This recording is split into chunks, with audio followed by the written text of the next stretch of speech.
तो ये रहा मेरा 1 लाख रुपए का डिजिटल गोल्ड सर्टिफिकेट। आप लोगों को कैसा लगा?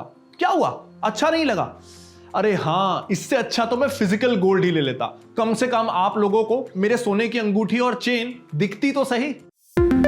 Welcome to our new series learn with Upstox. इस सीरीज में हम इन्वेस्टिंग को बहुत ही सिंपल और इजी बना देंगे। आप चाहे सोच रहे हो इन्वेस्ट करने का स्टॉक्स में, म्यूचुअल फंड्स में, आईपीओ में, डिजिटल गोल्ड में या रियल एस्टेट में, यहां आपको मिलेगी हर इन्वेस्टमेंट इंस्ट्रूमेंट की पूरी नॉलेज। और आज के इस वीडियो में हम डिस्कस करने वाले हैं बेसिक्स ऑफ डिजिटल गोल्ड।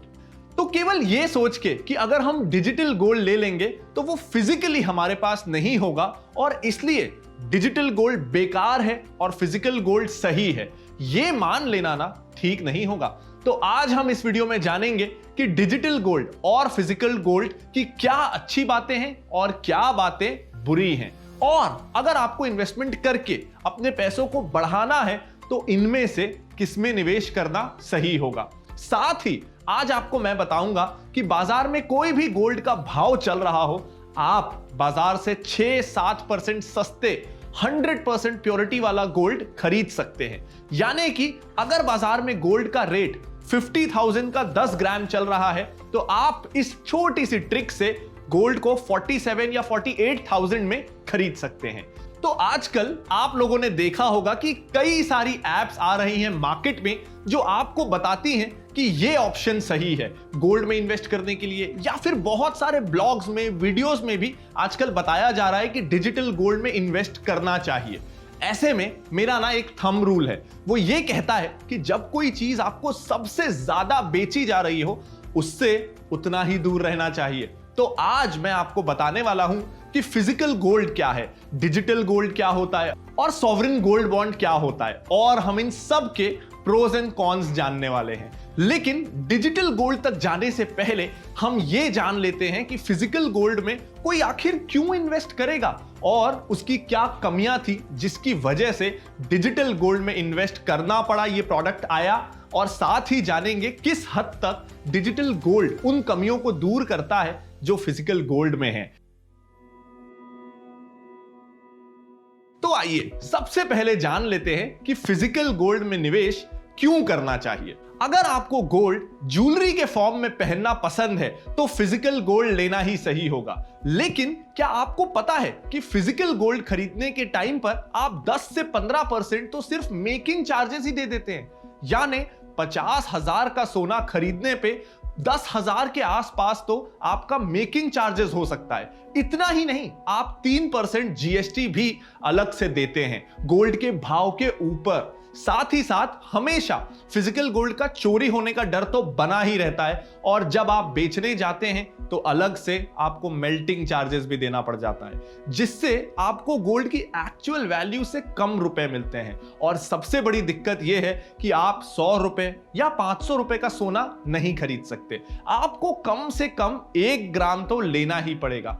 यानी कि 5,000 का सोना तो आपको आजकल लेना ही पड़ेगा। आपको इससे रेगुलर इनकम भी नहीं मिलती, यानी कि अगर आपने गोल्ड खरीद लिया तो आपको कोई मंथली या एनुअली पेमेंट नहीं मिलती।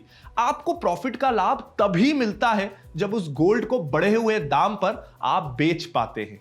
तो मतलब फिजिकल गोल्ड खरीदने से मुझे एक्स्ट्रा चार्जेस और जीएसटी देना पड़ता है, जिससे गोल्ड की एक्चुअल वैल्यू 5,000 से 8,000 रुपए महंगी हो जाती है। मैं इसको कम क्वांटिटी में नहीं खरीद सकता, इसकी सेफ्टी का इशू हमेशा बना रहेगा और इस पर कोई रेगुलर इनकम भी रिसीव मुझे नहीं होने वाली है। तो अब बात करते हैं डिजिटल गोल्ड की। तो अब जानते हैं कि डिजिटल गोल्ड इनमें से किन कमियों को दूर करता है, और वो समझते समझते ना आप ये भी समझ जाएंगे कि डिजिटल गोल्ड आखिर होता क्या है। पहले बात करते हैं हम सेफ्टी की। तो डिजिटल गोल्ड को बैंक ट्रांसफर से समझते हैं। मान लीजिए आपके पास एचडीएफसी बैंक का अकाउंट है और आपको अपने दोस्त को 1,000 रुपए भेजने हैं, तो आप अपना ऐप खोलेंगे और यूपीआई एनईएफटी करेंगे और पैसा वहां चला जाएगा। अब जब आपने अकाउंट से पैसा अपने दोस्त के अकाउंट में भेजा तो ये अकाउंटिंग एंट्री हो गई इलेक्ट्रॉनिकली। ऐसा नहीं है कि आप बैंक से रुपए निकाल कर अपने दोस्त को बैंक अकाउंट में जाकर उसके लिए फिजिकली जमा करेंगे। ऐसा नहीं है, सब कुछ पूरी तरह से इलेक्ट्रॉनिकली हो गया। फिजिकल मूवमेंट ऑफ मनी तो हुआ ही नहीं। उसी तरह जब आप फिजिकल गोल्ड खरीदते थे तो उसकी डिलीवरी आपको मिल जाती थी, या आपने गोल्ड कॉइन भी लिया तो उसकी सुरक्षा की जिम्मेदारी आपकी रहती थी। आपका सिरदर्द है कि कहीं वो चोरी ना हो जाए या फिर गुम ना जाए। तो डिजिटल गोल्ड ना ये प्रॉब्लम दूर करने आया। तो आप डिजिटल गोल्ड को उसकी इशूइंग कंपनी से खरीद लीजिए और वो स्टोर हो जाएगी उस कंपनी के वेयर हाउस में, और उस गोल्ड की सेफ्टी की जिम्मेदारी उस गोल्ड कंपनी की है जिससे आपने वो डिजिटल गोल्ड को खरीदा। तो इससे सेफ्टी एंड सिक्योरिटी का प्रॉब्लम खत्म। और वहां अगर आग भी लग जाती है या फिर चोरी भी हो जाती है तो क्योंकि उन्होंने अपना गोडाउन इंश्योर करवा रखा है तो आपका गोल्ड हमेशा सेफ एंड सिक्योर रहेगा। दूसरा, अब आप क्योंकि गोल्ड की फिजिकल डिलीवरी तो ले नहीं रहे, तो आप चाहें तो 100 रुपए का गोल्ड लें या फिर 500 रुपए का गोल्ड लें, और अब वो कंपनी जाने गोल्ड बेचने वाली कि आपके उस 100 रुपए के गोल्ड को वो किस फॉर्म में स्टोर करेगी। हो सकता है कि वो 1 ग्राम का गोल्ड कॉइन अपने गोडाउन में रख दे और वो एक गोल्ड कॉइन 5,000 रुपए का था, तो हजार रुपए के जो 5 निवेशक थे सबके नाम पर वो एक गोल्ड कॉइन जॉइंटली आ गया। ये एकदम म्यूचुअल फंड जैसा हो गया कि एक गोल्ड कॉइन 5 लोगों के बीच में बट गया हो। तो इससे मिनिमम इन्वेस्टमेंट अमाउंट भी 5,000 के बदले 100, 200 या 500 रुपए हो गया। तो ज्यादा अफोर्डेबल हो गया, ज्यादा लोगों की पहुंच में आ गया। इसमें ना लिक्विडिटी भी बढ़ जाती है। आप एक क्लिक से जब चाहें तब रिडीम भी कर सकते हैं और सामने वाला प्योरिटी पर डाउट भी नहीं करेगा क्योंकि सोना उसका ही है। पर इसमें अभी भी कुछ दिक्कतें हैं। हमने देखा है कि फिजिकल गोल्ड में 5-6 प्रॉब्लम्स हैं, लेकिन डिजिटल गोल्ड केवल 3 प्रॉब्लम्स तो सॉल्व करता है। तो कुछ प्रॉब्लम्स ऐसी हैं जिन्हें डिजिटल गोल्ड भी सॉल्व नहीं कर पाता। सबसे पहला इशू है टैक्सेशन। इसमें भी आपको 3% जीएसटी देना पड़ जाता है। दूसरा इशू है रेगुलर इनकम का। इसमें आपको कोई रेगुलर इनकम नहीं मिल पाती।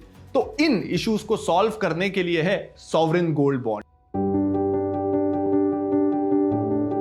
तो सॉवरेन गोल्ड बॉन्ड्स को खरीदते टाइम आपको कोई एक्स्ट्रा चार्ज नहीं देना पड़ता। सेम चीज डिजिटल गोल्ड में देखी गई थी, लेकिन सबसे अच्छी बात यह है कि इस पे सॉवरेन गोल्ड बॉन्ड पे आपको कोई जीएसटी नहीं लगता, जिससे गोल्ड बॉन्ड खरीदते टाइम आपको एक्स्ट्रा रुपए देने बिल्कुल नहीं पड़ते।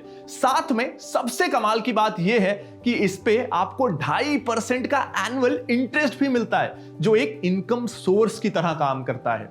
यानी आपने अपना सोना खरीदा और उस पर 2.5% ब्याज भी आपको मिलेगा। यह सॉवरेन गोल्ड बॉन्ड एक ऐसी स्कीम है जो आपको सेविंग्स अकाउंट जितना रिटर्न तो दे ही रही है, लेकिन गोल्ड प्राइस का कैपिटल एप्रिसिएशन भी उसका आपको पूरा फायदा मिल रहा है। तो यह बहुत अच्छा इंस्ट्रूमेंट है। एक और बात यह है कि इस पे 8 साल का लॉक इन रहता है। मतलब एक बार आपने इन बॉन्ड्स को खरीद लिया तो आप 8 साल बाद ही इसको आरबीआई से रिडीम करा पाएंगे। ये सारा प्रोसेस ऑनलाइन ही होता है और काफी सिंपल है। तो आपने अगर आज 5,000 का गोल्ड खरीदा और 8 साल बाद उसकी वैल्यू 10,000 हो जाती है तो आपके उन कमाए हुए 5,000 पर कैपिटल गेन टैक्स नहीं देना पड़ेगा। लेकिन यह सिर्फ तभी पॉसिबल है जब आपको इसको 8 साल तक खरीद कर रखना पड़ता है। लेकिन 8 साल तक खरीद कर रखना ही है यह कोई जरूरी नहीं है। ऐसा नहीं है अगर आज खरीद लिया तो 8 साल तक फंस गए। आप 5 साल के बाद भी एग्जिट कर सकते हैं। आपको 5 साल बाद भी एक एग्जिट विंडो मिलती है, लेकिन क्योंकि आपने जल्दी एग्जिट कर लिया इसलिए अब आपको कैपिटल गेन्स टैक्स देना पड़ेगा। पर अगर आपको 5 साल के पहले एग्जिट करना है तो जी हां, तब भी यह पॉसिबल है स्टॉक मार्केट के थ्रू। आप इसको आज खरीद कर कल बेच भी सकते हैं, जैसे आप म्यूचुअल फंड या स्टॉक्स खरीदते बेचते हैं। ठीक उसी प्रकार आप सॉवरेन गोल्ड बॉन्ड भी अपस्टॉक्स के प्लेटफॉर्म से खरीद सकते हैं। तो अब आइए जानते हैं कि हम गोल्ड बाजार के भाव से भी सस्ता कैसे खरीद सकते हैं। तो जब भी सॉवरेन गोल्ड बॉन्ड अनाउंस हो रहा हो तो आप उसे डायरेक्टली ना खरीद कर कुछ दिनों बाद स्टॉक मार्केट से खरीदें तो आपको गोल्ड बाजार से भी सस्ते भाव पे मिल जाएगा। So thank you for watching this video on basics of digital gold from our Learn with Upstox series. अगर ये आपको वीडियो पसंद आया हो तो इसे लाइक जरूर कर दीजिएगा और अपनी फ्रेंड्स और फैमिली के साथ इसे शेयर करना बिल्कुल मत भूलिएगा। और हर एक नए वीडियो की नोटिफिकेशन और अपस्टॉक्स की लेटेस्ट अपडेट्स एंजॉय करने के लिए आप इस चैनल को सब्सक्राइब जरूर कर लीजिएगा। Thank you.